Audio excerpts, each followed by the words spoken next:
પરેશભાઈ, ખાસ કરી સિંહોની કોસ્ટલ જે નેશનલ હાઈવે છે ત્યાં અકસ્માતો વધી રહ્યા છે વન્ય પ્રાણીઓના. આના માટે એક અલાયદી વ્યવસ્થા છે નેશનલ હાઈવે ઉપર અન્ય જગ્યાએ. અહીંયા પણ થાય એવી તમારી એક માંગ છે, તો શું કહો છો એને લઈને? શું કરી શકાય? કારણ કે આ તરફ ગીર છે, આ તરફ કોસ્ટલ છે, એટલે આ કોરિડોર છે આખો સિંહનો નેશનલ હાઈવે. સિંહ એ મારી ને તમારી શાન છે. સિંહ એ મારું ને તમારું ગૌરવ છે. સિંહ જે છે એ મારું ને તમારું અભિમાન છે એવું કહીએ તો પણ અતિશયોક્તિ નહીં થાય. સમગ્ર રાજ્યમાં સિંહોની સંખ્યા રાજ્ય સરકાર, કેન્દ્ર સરકાર, સિંહ પ્રેમીઓ અને તંત્રની મહેનતથી, એની જાળવણીથી સિંહોની સંખ્યા ખૂબ વધી છે. સદનસીબે સમગ્ર ભારતની અંદર સૌથી વધુ દરિયા કિનારો 1600 કિલોમીટરનો દરિયા કિનારો જ્યારે ગુજરાતમાં છે, ત્યારે કોસ્ટલ બેલ્ટ ઉપર સિંહોની સંખ્યા જે રીતે વધી છે, એની જાળવણી થઈ છે, એ મુજબ હજુ પણ વધુ તકેદારી થાય એના માટેના ગંભીર પ્રયત્નો આપણે બધાએ કરવા પડશે.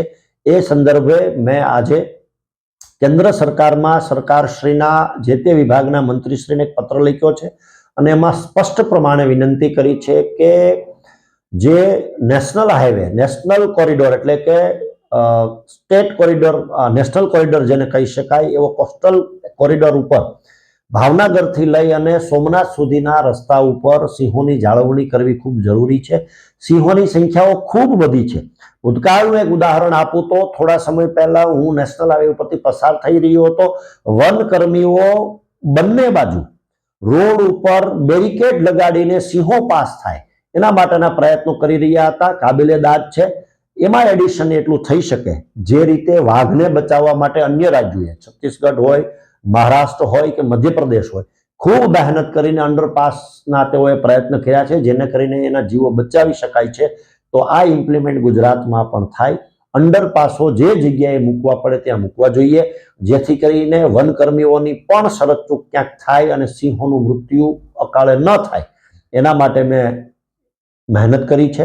આ વિસ્તારના લોકોએ પણ મહેનત કરી છે અને લોકો પણ ઈચ્છે છે કે આટલી બધી વ્યવસ્થાઓ આપણા રાજ્યમાં છે ત્યારે કેન્દ્ર સરકાર આ બાબતની અંદર એવા અંડરપાસો મૂકે જેથી કરીને આવનારા સમયમાં સિંહોની સંખ્યા વધી શકે અને સિંહોને થતા મરણ પણ અટકાવી શકાય. ભૂતકાળમાં જે રીતે રેલવે વિભાગમાં પણ જે પ્રશ્નો હતા અને રેલવે વિભાગે પણ મહેનત કરીને રેલવેની સ્પીડ રાજુલા, ઉના, મહુવા અને જે જતી ગુડ્સ ટ્રેનો છે એમાં જ્યારે અટકાવ્યા છે, તો એ મુજબ મને એવું લાગે છે કે આ દિશામાં પણ ચોક્કસ પ્રયત્ન થાય તો રાજુલા મત વિસ્તાર, ઉના મત વિસ્તાર, મહુવા મત વિસ્તાર, કોડીનાર મત વિસ્તાર એમાં એમને અટકાવી શકાય છે.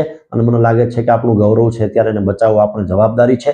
અબોલ પ્રાણી છે એમને બચાવવાની જવાબદારી મારી તમારી સવિશેષ છે ત્યારે આ થવું ખૂબ જરૂરી છે. આ વિસ્તારમાં સિંહોના મંદિરો પણ છે. સમગ્ર ભારતમાં ક્યાંય નથી. આ વિસ્તારમાં સિંહોના મંદિર પણ છે. એ વસ્તુ સૂચવે છે કે સિંહો સાથે રખેવાળી, સિંહો સાથે દોસ્તી આ વિસ્તારના લોકોની છે. એ સ્વાભાવિક છે કે લાગણી હોય. એટલે કેન્દ્ર સરકારને, રાજ્ય સરકારને પણ વિનંતી કરું છું કે આગામી સમયમાં આવા અંડરપાસો જ્યાં જરૂરી છે ત્યાં મૂકે, જેથી કરીને મારી તમારી શાન, મારી તમારી ગૌરવ, સિંહો જે છે એને બચાવી શકાય. આભાર.